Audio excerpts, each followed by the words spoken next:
আরো বৃদ্ধি করে গেলেন এবং আমাদেরকে আরো অনুপ্রাণিত করে গেলেন এবং আমাদের উৎসাহিত করে গেলেন।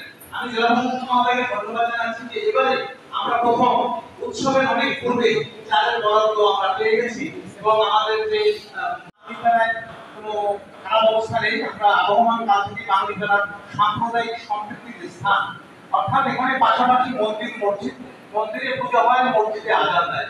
এটি আমাদের বাঙালি বিদ্যালয়ের আবহমান কাল থেকে চলে এসেছে এবং শ্রীলঙ্কার পৃথিবী জড়িত পিতৃভূমি এই বাঙালি বিদ্যালয় আমাদের অনেক ইতিহাসের খ্যাতিমান ব্যক্তির জন্মস্থান এই বাঙালি বিদ্যালয়। কবি শঙ্খ ঘোষ, শহীদ বুদ্ধিজীবী জ্যোতির্ময় ধন্যবাদ জ্ঞাপন করছি।